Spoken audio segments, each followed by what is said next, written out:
Դերասանուհի Իննա Խոջամիրյանը ինստագրամյան իր էջում նոր հոլովակ էր հրապարակել դրանից գրելով. «Ամբերդում շուրջ 3 ամիս նկարահանել ենք, անձնակազմի հետ հավասար դիմավորել ու ճանապարհել գրեթե բոլոր հյուրերին։ Յուրօրինակ պահեր ենք ունեցել, մերոնք որ զանգում էին, ասում էի հորանցս տանն եմ, ավարտենք կգամ։ Էդ ամենի հետ մեկտեղ որպես գործի գլխին կանգնած մարդ, ով իր կյանքում դա առաջին անգամ է անում, նյարդերս բավականին հաճախ տեղի էին տալիս։ Էս սիրուն վիդեոն արխիվից գտա, ուժեղ անձրև չէինք կարողանում նկարել։ Օրվա պլանը ջուրներ ընկել դերասանից մեկը հաջորդ օրը երկրից գնում էր 10 օրով, նկարահանման այլ օր չունեինք։ Բոլորը մտել էին ներս, ես ու Միլենը խենթի պես անձրևի տակ ման էինք գալիս, լուծումներ էի փնտրում ու սկսեցինք նկարել, էներգիան այնքան ուժեղ բան է։ Ես էմոցիոնալ հոլովակից 5 րոպե հետո եղանակն այնպես բացվեց, կարծես ոչ մի բան չէր էլ եղել։ Շատ սիրով եմ հիշում, սիրուն ու բարդ փուլ ենք ապրել։ Էնքան նորությունն եմ գրել էր Իննան»։ Տարիների ընթացքում Իննա Խոջամիրյանի անձնական կյանքը մեկ անգամ չէ, որ հայտնվել է հանրության ուշադրության կենտրոնում ու գուցե ստեղծագործական գործունեությունից շատ էլ հետաքրքրել է հանրությանը։ Թեև դերասանուհին պատահական է հայտնվել շոու բիզնեսյան աշխարհում, այնուամենայնիվ հետագայում նրա անձնական կյանքի որոշ մանրամասներ իսկական աղմուկ բարձրացրին նրա անվան շուրջ ու քննադատությունների ու մի շարք քննարկումների տեղիք դարձան։ Իննան բավականին հաճախ է նշում, որ չի խոսում սիրել անձնականի մասին, սակայն նրա սադրող հրապարակումները խոսում են դերասանուհու փոխարեն։ Էլենի օրագիրը հեռուստասերիալից հետո Իննա Խոջամիրյանը անմիջապես մասսայական հայտնիություն ձեռք բերեց, սակայն նշել էր, որ ինքը երբևէ չի ձգտել նրան։ Հայտնիությունն ինքնանպատակ չի եղել, վերջերս հաճախ լինում են պահեր, երբ նույնիսկ նեղվում եմ դրանից։ Ինձ համար շատ անսպասելի էր, որ նախագիծը նման մեծ լսարան կզբաղեցնի։ Դա ինձ տրամադրում է ավելի լավ աշխատել, որքան մեծ է լսարանը, այնքան ավելի պահանջկոտ է։ Պետք է ավելի գրագետ ու լավ մատուցես ամեն բան, այլ տարբերակ չունես, փոքր լսարանն էլ է պահանջկոտ ամեն դեպքում։ Որքան մեծանում է լսարանը, այնքան մեծանում է պատասխանատվությունը։ Էլենի օրագիրը հեռուստասերիալում Իննան 22 տարեկան հասակում խաղում էր 17 տարեկան աղջկա կերպար և հարցին անդրադառնալով նշել էր, որ դա իր մոտ բավականին հեշտ է ստացվել։ Մի հեշտ կետ կա, դու արդեն ապրել ես այդ տարիքը, կարող ես քեզանից ինչ-որ հատկանիշներ փոփոխել և դնել կերպարի մեջ։ Շատ ավելի դժվար կլիներ, եթե խաղայի 30-35 տարեկան կնոջ, որովհետև որքան էլ պատկերացնեմ հոգեվիճակը, ներկայացնել չեմ կարող։ Իսկ հիմա որ մեկս 16 տարեկան չենք եղել և ինչեր չենք արել։ Ես ի սկզբանե վստահ էի, որ Էլենն ուրիշ կլինի, իսկ ես առօրյայում ուրիշ։ Մտածում էի Էլենը կլինի տափակ կոշիկներով, սպորտային հագուստով, 2 պոչիկներով, արագ-արագ քայլող աղջիկ, իսկ ես հասարակության մեջ կլինեմ որպես Իննա դասական կերպարով, այլ սանրվածքով, այլ կեցվածքով։ Ցավոք ինձ միայն թվում էր, որովհետև աշխատանքային գրաֆիկս շատ խիստ է։ Եթե նույնիսկ հասցնում եմ աշխատանքից դուրս ինչ-որ բան անել, ժամանակ չեմ ունենում փոխվել ու վերադառնալ սոլիդ Իննային։ Հիմա ես էլ եմ հյուսիկներով, պոչիկներով, մարզակոշիկներով, արագ-արագ քայլելով ինչ-որ տեղ գնում և ինձ բռնացնում, որ տարրալուծվել եմ Էլենի մեջ։ Մարդիկ քեզ տեսնում են կողքից ու տպավորություն է, թե դու այդպես էլ ապրում ես իրականում։ Դա ամենամեծ բարդությունն է, մենք ակամա ապացուցում ենք, որ այն ենք, ինչ ներկայանում ենք կերպարով։ Երբ չունես մասնագիտական կրթություն, միանշանակ թերանում ես այդ հարցում։ Կան մանրուքներ, որոնք շատ կարևոր կարող են լինել մասնագիտության մեջ։ Փորձում եմ կարդալ, պրպտել, սովորել, աշխատել ինքս ինձ համար, սակայն չեմ բացառում, որ պրոֆեսիոնալ աչքով շատ թերություններ կարող են լինել։ Չեմ կարող հստակ ասել, որ դարձա դերասանուհի, որովհետև սերիալներում խաղալով և եթերում լինելով դեռևս չի կարելի լիարժեք համարել, որ դերասանուհի ես։ Ամեն դեպքում ես ամեն ջանք ներդնում եմ և աշխատում, որպեսզի աճ ունենամ։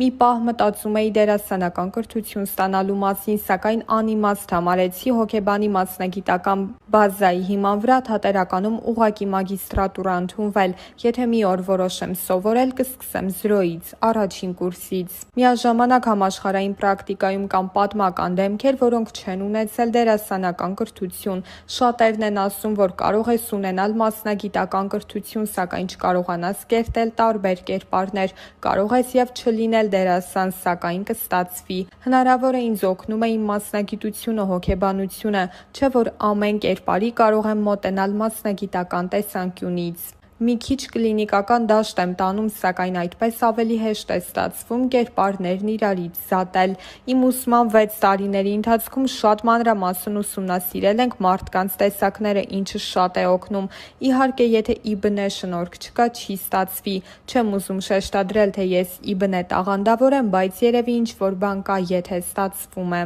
Առաջին հայացքից բավականին տարօրինակ է, որ հոգեբանության ֆակուլտետի ուսանողուհին դարձավ դերասանուհի և այժմ հեռուստասերիալների ամենապահանջված դեմքերից մեկն է։ Թեմային անդրադառնալով Իննան նշել էր, որ կյանքի իր այդ փուլը եղել է շատ պատահական։ Չգիտեմ ինչ կատարվեց, որ ինձ հրավիրեցին, սակայն անցյալի ստվերներ հեռուստանախագծի ադմինիստրատոր Էմիլիա Գրիգորյանը Facebook-ով ինձ գրել էր «Քասթինգ ունեն, եթե ինձ հետաքրքիր է, ներկայանամ Շանթ հեռուստաընկերություն»։ Հաջորդ օրը ներկայացա, մի շաբաթ անց նորից կանչեցին, մի քանի օր անց արդեն հրավիրեցին պայմանագիր ստորագրելու։ Երբ անսպասելի մի տեղից հայտնվում ես այլ տեղում, հայկական տարբերակի համաձայն կարծում են ծանոթ բարեկամն է օգնել կամ լավ մեջք ունես։ Ինձ համար լավ մեջք հայրս է, սակայն նա ներդրում չի ունեցել Շանթում աշխատանքի անցնելուս գործում, որևէ ծանոթ չունեի։ Առաջին խոշոր ծանոթս Շանթում մեր ռեժիսոր Մհեր Խաչատրյանն էր, սակայն նրա հետ մտերմացա աշխատանքի անցնելուցս 3-4 ամիս անց։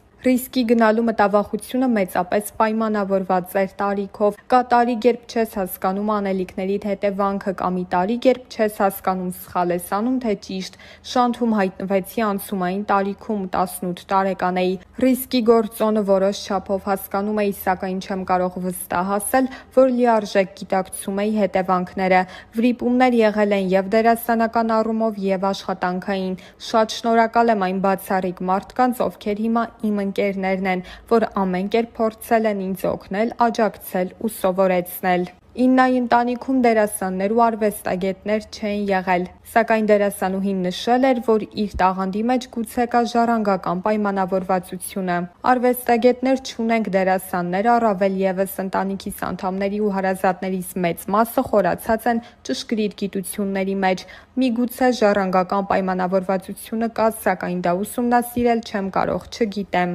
Փոքր տարիքում, երբ տանը մենակ էի լինում, հաճախ թատերականացված մոնոլոգներ էի ունենում, տարբեր աղջիկների էի մարմնավորում։ Միգուցե պատճառը պարապուրդի մատնվելն էր, կամ այդպիսով փորձում էի խուսափել դաշնամուր նվագելուց, դժվար է ասել։ Իհարկե, դաստիարակությունը շատ մեծ նշանակություն ունի, կարևոր է ինչ միջավայրում ես մեծանում, մշակութային ինչպիսի դաստիարակություն ես ստանում։ Ծնողներս փորձել են ինձ ամեն կերպ մոտեցնել արվեստի ճյուղերին, դաշնամուրի, պարի նկարչության եմ գնացել, բայց այդպես էլ ամեն ինչ կիսատ եմ թողել։ Փոքր տարիքում մեզ թվում է դա ստիպողաբար ենք անում, մեծանում ես ու հասկանում, որ կարելի էր ավելի լավ նվագել, ավելի լավ նկարել, առհասարակ ամեն ինչ ավելի լավ անելու կստացվեր։ Իմ ընտանեկան մթնոլորտում արվեստի շունչը եղել է, չես կարող մեծանալ ու մի օր որոշել, որ դու Դալի կամ Պիկասո ես սիրում, կամ որոշես, որ պիտի Ազնավուր լսես։ Քույրերս ինձանից մեծ են 9 տարի և ավելի, իրենք ինձ սովորեցրել են, որ պետք է լսել Ազնավուր, Ֆորշ, Լիլիթ Պիպոյան ու Կոմիտաս։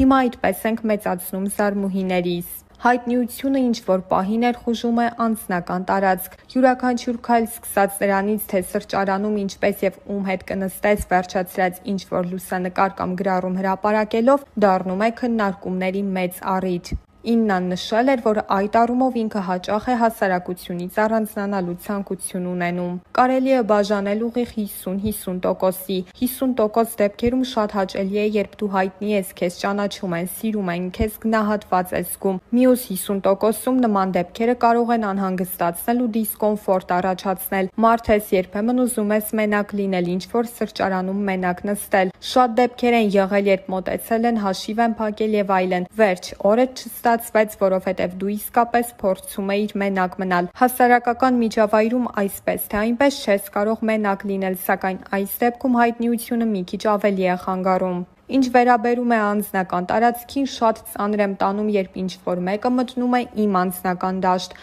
Այնինչ իմն է, քննարկման և հանրայնացման կարիք չունի, սակայն հարցը լսելիս ինձ բռնացրի մի գործողության վրա, երբ մեծ հետաքրքրությամբ կարդում էի Սոշ Ջանիբեկյանի հարցազրույցը Մադոննայի հետ անձնական կյանքի բալիկի սպասելու մասին։ Շատ հետաքրքիր բովանդակալից հարցազրույց էր, ահավոր մեծ հետաքրքրությամբ շունչս պահած կարդացի ու վերջում հասկացա, ախր այս ամենն այդ մարդու անձնական կյանքի մասին էր։ Ստացվում է, երբ ես կարդում եմ ուրիշի մասին, ինձ հետաքրքիր է ինչպես բոլոր հայերին, երբ հերթը հասնում է ինձ, չեմ ուզում խոսել։ Իրականում շատ բարդ հարց է, անձնական սահմանները պահելը մշակութային խնդիր է, որը մեզ մոտ միշտ խարխուլ է եղել։ Դեռ տարիներ առաջ Իննան նշել էր, որ եթե իր անձնական կյանքում գլոբալ փոփոխություններ լինեն, ինքը միգուցե այդ նորությամբ կիսվի հանրության հետ։ Այս տարիների ընթացքում Իննայի անձնական կյանքը մեկ անգամ չէ, որ եղել է հանրության ուշադրության կենտրոնում։ Նման հրապարակումները պատճառ էին դառնում նաև, որ Իննայի հասցեին շատ հաճախ հնչեին բացասական մեկնաբանություններ, ու այդ բացասականին անդրադառնալով դերասանուհին ասել էր. «Ես չեմ պատկերացնում մի կնոջ, որ բացասական կարծիքներից իրեն վատ չզգա ու սթրեսի մեջ չընկնի։ Տղամարդիկ էմոցիաների առումով ավելի սառն են, սակայն այդպիսի կին կարծում եմ չկա, որ ծանր չտանի անգամ թեթև բացասական կարծիքը, որքան էլ սթրեսակայուն, հավասարակշռված ու կայացած լինի։ Շատ է պատահել, երբ կարդացել եմ բացասական կարծիքներ, ծանր եմ տարել, մտածել եմ։ Սակայն դրանք բացառապես կոնստրուկտիվ բնույթ ունեն, նույնիսկ անհրաժեշտ են, որովհետև երբ քո մասին միայն դրականն ես լսում, սկսում ես ինքնահաստատվել դրա վրա, բացասականն անհրաժեշտ է, որպեսզի կարողանաս քեզ բալանսի վրա պահել և քեզ հանկարծ չքաշի դեպի աստղայինը։ Ես չեմ ճանաչում մի մարդու, ով թերարժեք չէ, մենք բոլորս տառապում ենք թերարժեքությամբ։ Եթե կա մեկը, ով թերարժեքություն չունի, դա ևս հիվանդություն է։ Թերարժեքությունն էլ կոնստրուկտիվ բնույթ ունի, որպեսզի փոփոխություններ անես։ Սա շատ նուրբ հարց է, թե արդյոք թերարժեք լինելն օգնում է, թե խանգարում։ Ինձ մոտ այդ սահմանն առավել քան նուրբ է։ Ինչու՞ չէ, կոմպլեքսներ էլ ունեմ, եղել են թերարժեքության զգացումներ, որ վերածվել են կոմպլեքսի, որը կարող ես փոփոխել միայն վերաբերմունքի փոփոխությամբ։ Այդ մասին խոսելը շատ բարդ է, նույնն է, որ խոսեմ կոմպլեքսներիս մասին, ինչը սխալ եմ համարում։ Որքան էլ շրջապատված լինես լավ մարդկանցով, միևնույնն է, միայնակ ես ինքնառեալիզացվում, դժվարություններ հաղթահարում, ինքդ քեզ համար դժվարություններ ստեղծում, ուղղակի շրջապատը խթան է լավ կամ վատ իրադարձությունների, որովհետև հակառակ դեպքում մարդու մոտ դեպրիվացիայի փուլ է առաջանում, որը անկասկած մահվան է տանում։ Այն մարդիկ, ում խորհրդի կարիքը միշտ ունեմ, ընտանիքիս անդամներն են, բայց հստակ ասել, որ ամեն մանրուք կարող եմ քննարկել նրանց հետ, սխալ կլինի։ Մեզ սովորեցրել են, որ խնդիրների դեպքում կարելի է դիմել հոգեբանի, սակայն փոքր երկիր է, փոքր քաղաք, ամեն դեպքում մտավախություն կա։ Չնայած վստահ եմ, շատ ունենք լավ մասնագետներ, որոնց հետ կարող ես խոսել, կօգնեն ճիշտ ուղու վրա կանգնել, բայց քեզ համար ամենալավ խորհրդատունը ամեն դեպքում ինքդ ես։ Կան մարդիկ, որոնց հետ կկիսվես, սակայն կա որոշակի անձնական սահման, որը միայն քոնն է, որքան էլ ուզես դուրս հանել, չես կարող։ Նույնիսկ եզակի ընտրված մարդկանց մոտ մինչև վերջ բաց լինել հնարավոր չէ։ Ես չափազանց ինտրովերտ եմ, իհարկե, եթե էմոցիաներս հասնեն կոկորդիս, կշփվեմ նաև հոգուս խորքից, բայց այդպես հազվադեպ է լինում, նշել էր դերասանուհին։